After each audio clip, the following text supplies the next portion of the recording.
What's up, Life High? We are here in the Life High building this Sunday, like we do the first and third Sunday of every month, is a Step Out Sunday. And we really wanted to make sure that if you aren't able to get here on Sundays, that you could get this message as a part of our Wednesday community. This message is following in line with our Awakening series, and we wanted to make sure that you got to hear it. And really today, what we're talking about is this right here. We're talking about awakening to the assignment of worship.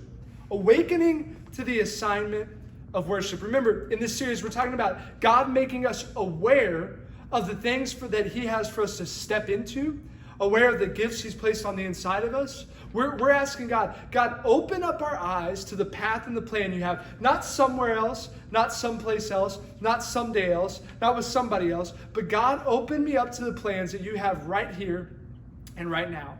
And today, I believe that God is calling us to an assignment of worship. Let's go ahead and head to the Bible today. It says this in the Bible. It says, "And when Jesus was in Bethany at the house of Simon the leper, a woman," now this woman is Mary. It's Mary who is in the Bible. She's a devoted follower of Jesus. She is one of Jesus's closest friends, a family friend. And it says that she came to him. She came to him having an alabaster flask of very costly, fragrant oil. And she poured it on his head as he sat at the table. But when his disciples saw it, they were indignant, saying, "Why this waste? For this fragrant oil might have been sold for much and given to the poor." But when Jesus was aware of it, he said to them, "Why do you trouble the woman? Why do you trouble the woman? For she has done a good work for me. For you have the poor with you always." And Jesus isn't saying don't treat the poor right. He's just saying, hey, I'm in the room right now. I have a moment right now with you guys, and let's focus on me. I'm God. I'm here for a moment. I'll be gone one day.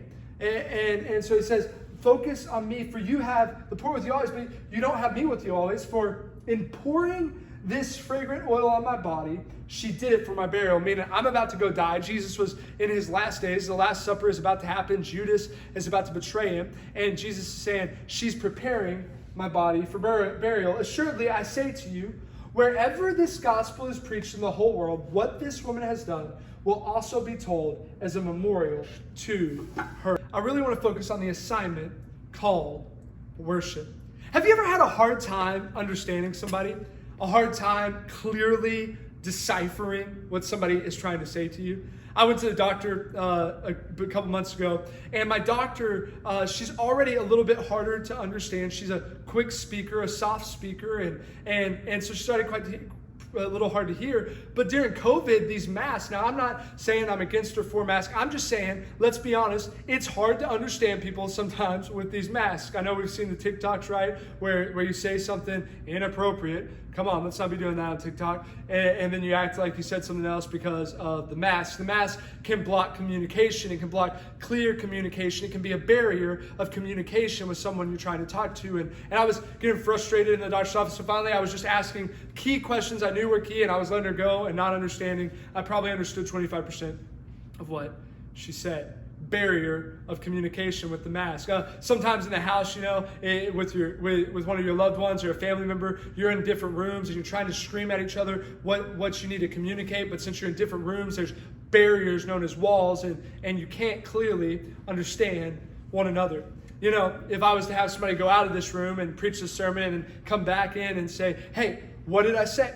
Well, they would lack clarity. They might hear some muffles, they might hear something, but they would lack clarity. You ever feel like when we talk about the assignment of God, you lack clarity? Do you ever feel like when we talk about the assignment of God, you feel as if maybe God isn't speaking to me? Maybe God does for other people, but maybe I'm not one of God's people. Why? I lack clarity. It feels like there's a barrier. It feels like I can't clearly understand what God would have me to do in Brazoria County in 2020 for His glory and for His gospel. I don't understand. I need clarity. I need clarity. I want to help us today with what I believe is a secret sauce to gaining clarity from God. It says in the Bible, and when Jesus was in Bethany at the house of Simon the leper, a woman came to him having an alabaster flask of very costly fragrant oil. It says a woman came to him. Can I be honest? That verse frustrates me. When I read that verse, it kind of ticks me off a little bit. Because as preachers, we always say, and God comes to us, friend. And it's true, God does come to us in the gospel. God saves us, God redeems us. But could I say that the saving power of God, and what we've been talking about the last 4 weeks of where is God in the middle, where is God when I'm frustrated, where is God when I'm sad, where is God on my bad days? God is always in the house. God, through salvation, has permanently come in your house. He'll never leave you. He'll never abandon you. He'll never forsake you. But at times it feels like there's a barrier of communication. And could I suggest it's almost like you're in the same house, but a different room. And so you're not coming to God as works for salvation. You're coming to God because God saved you and you need to worship Him and gain clarity. Mary walks in to worship Jesus. They're in the same house, but she has to go into the same room. It's an act of worship that brings her into the same room. What is worship? Worship is the act of giving something you have, your time, giving up time to focus on God, giving up time to get in the Bible, giving up time to worship, to sing praises to God, giving up time. It's the act of giving up your talent, of living with an open hand. God, if you allow this talent to put me in certain rooms and places, well, I'll use it for your glory, God. But if you call me to give up this talent, I worship you and you can have my talent. It's the idea of giving up our treasure, giving our first 10% back to God, saying, God, I trust you with my treasure, with my resource, with my finances. I want to worship you with it. Worship is that. It's the act of doing that. Now, worship, when we do this, it puts us in the same room as God. How do I know that? The Bible tells us that when we praise God, when we lift up our praise, when we take our time and we take our breath and we give it back to God by singing. We don't just sing Christian karaoke for fun. We sing because it's a biblical principle that when we sing, God comes. When we sing, it puts us in the same room. When we sing, it aligns us with the assigner. It aligns us with the God we need. It breaks the barrier. Worship breaks down the wall. Worship tears down the wall. Worship gets us in the same room of the same house. She comes to him with worship. Well, if worship breaks down the wall, then why don't we worship? Well, let me tell you why we don't worship. We don't worship because when she did this, the disciples saw it, they were indignant, saying, why this waste? Can I tell you why we don't worship God? We don't worship God because at times we allow the enemy, we allow Satan to tempt us into believing that worship is a waste. Oh, you're going to waste that talent? I remember one time I gave up a talent because I felt like God was speaking to me. And some people were like, you're going to waste that talent that God gave you. You're not going to take that talent and use it. And it's like, no, I'm not wasting. I'm worshiping. See, the world will see it as waste, but God sees it as worship. People, Lex and I, give our tithe all the time to the church, and there are times when money's tight, and people could say, you've wasted thousands and thousands of dollars given to the church. But I say it's not a waste. It's not a waste, it's worship. The world views it as waste, but I view it as worship because as we get here in a second, as we see, God's going to take care of me. God's going to provide for me, and He's done it time and time again. Just this week, when it felt like maybe we've wasted money for the tithe and we needed money to take care of our own family, God had someone send us a check in the mail that provided. I'm not saying He always does it that way, but I am saying that when we worship, God takes care of us. When the world sees it as waste, but it works. I remember what felt like a waste at sometimes, spending my time studying the Bible and worshiping during my junior college years. Felt like a waste at times. It was lonely. It was isolating. Everybody else was out doing their own thing, saying yes to other things. And I was worshiping God alone in my dorm room. And in seasons, the enemy could get me to believe it's a waste. At times, I strayed away from it because the enemy got me to believe it was a waste.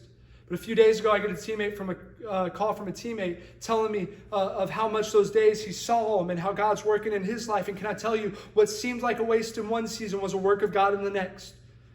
Oh, we don't view it like the world views it. We worship with our time, talent, and treasure because we know the world may see it as a waste. But at some point, what's a waste in this season will be a work of God in the next season. But here's the reality. What we don't talk about a lot in church is we read this Bible story the wrong way. See, a lot of times we read the Bible not as real life. We read the Bible as this, that the costly fragrant oil, she poured it on his head at the table. But when his disciples saw it, they were indignant, saying, and we kind of read over this, why this waste? Jesus become aware. We kind of read over it.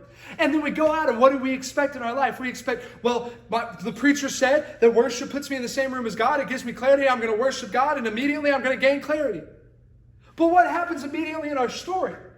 When she does it, they say, why this waste? For this fragrant oil might have been sold for much and given to the poor. I expect in my life that when I worship God, the room stands up and goes, yeah!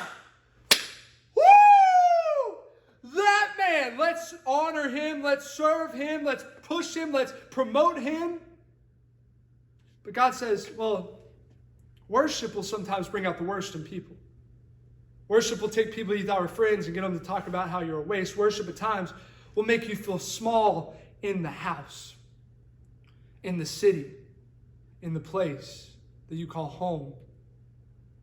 At times, worship, well, when the world sees it as waste, it feels isolating. I imagine Mary in this moment, she feels isolated, insecure. I can just sense that maybe in her head she's going, maybe it was a waste. We see implied in the text that Jesus, he has to become aware of it. So we see in the text that obviously some sort of pause happened. Don't know if it was seconds, moments, hours, but at some point, there's a pause. Jesus isn't aware, and then he becomes aware, and at some point in that moment, Mary had to have felt small. What do you do in your pause? Place where it feels like God's not aware of the people mocking you, God's not aware of the problem, God's not aware of the lack, God's not aware. What do you do when it feels like God's not aware, when God's not speaking the assignment? Can you worship in that place? Can you keep believing? Can you keep worshiping? Can you keep pouring out your time, your talent, and your treasure, spinning on Jesus, believing that what looks like a waste in one season will turn into a work of God? Can you persevere past the feelings of maybe it is a waste? Because what I know about God is when we can persevere, it says, why do you trouble the woman? For she has done a good work for me. Here's the thing about God in the Bible. God in the Bible, he defends the heart of the worshiper. He defends the resource of the tither. He defends the heart of the one that gives their time to him. Oh, there might be a momentary pause where there's clarity lacked, but those that can push through the pause, that can push from bitterness to belief, that can keep believing God, keep praying, keep showing up. When everybody's like, you're going back there again, you're praying again, you're worshiping again, oh, that must be a waste. But you say, no, it's worship. And I know that my God will defend the heart of the worshiper. You're like, well, that's great, Grant, but Mary's the devoted one that sits at the feet of Jesus while Martha's doing all the work. Mary's devoted. But we see another